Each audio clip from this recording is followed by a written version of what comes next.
The question and answer method can be used in formative assessment, allowing teachers to quickly receive feedback from students for timely support and adjustments while ensuring continuous and uninterrupted teaching sessions.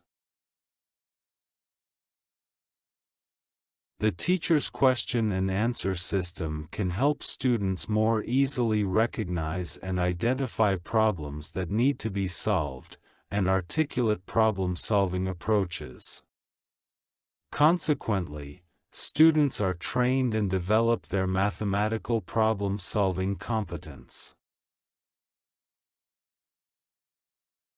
Exercises in textbooks may only require students to present results.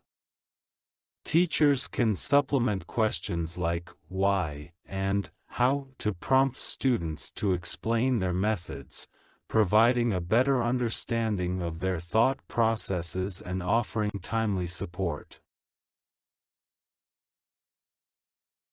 For example, when third-grade students read the names of shapes A, B, C, D, P, Q, R, S, the teacher should not immediately confirm whether the answer is right or wrong. Instead, the teacher can ask students to explain why A, B, C, D, P, R, Q, S are squares while E, G, H, K are not. Requesting students to find an explanation will encourage them to provide evidence, reasoning, and arguments based on the characteristics of the squares they just learned. It's important to note that first-grade students may not have learned the characteristics of squares. The question, why, demanding an explanation for their choice would be too challenging for first-grade students and not suitable. The question and answer method can contribute to the development of mathematical thinking and reasoning competence in students. We can expect that, during the explanation for Part A, students may not use a ruler to measure the sides, leaving an opportunity for Part B, where students can explain their approach and justify the number of sides to measure based on the characteristics of squares. If the request is, measure and state the length of each side of the shapes, without explicitly specifying squares in the request, students would be forced to measure all four sides without being able to answer after measuring one side.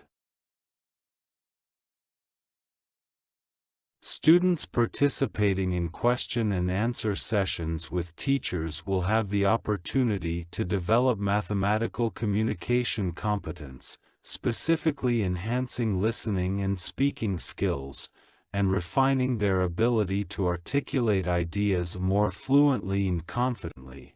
The questions and instructions that teachers use during question and answer sessions are crucial. While we may not be overly critical of students' answers or actions, the questions and instructions from the teacher should be precise, both in terms of language and pauses during the interaction.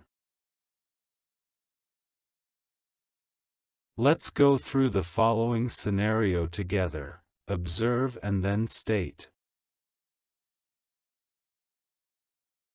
Which number is smaller?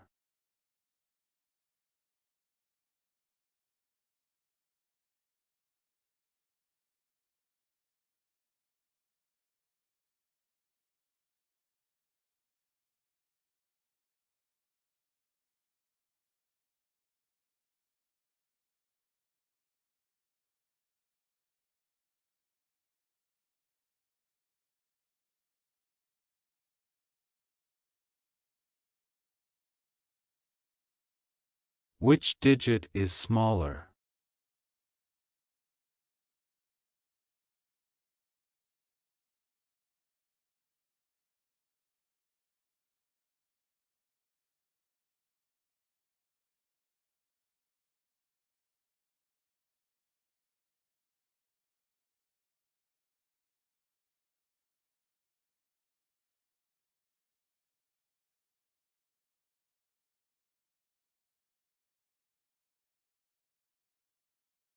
Which number is smaller?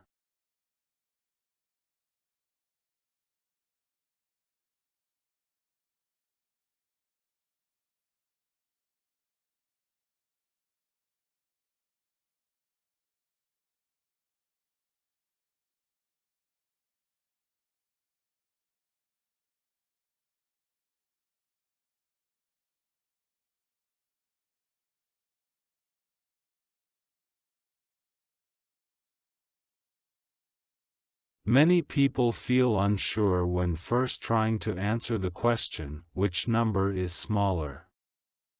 They may provide a dual response. If considering size, 6 is smaller than 2, but if considering value, 2 is smaller than 6. When transitioning to the question, which digit is smaller, most tend to agree with the answer. The digit 6 is smaller than the digit 2. Later, when encountering the question, which number is smaller, again, many have a single and consistent answer. And you? Did you feel uncertain when reading the question, which number is smaller, for the first time? Did you recognize the difference between number and digit?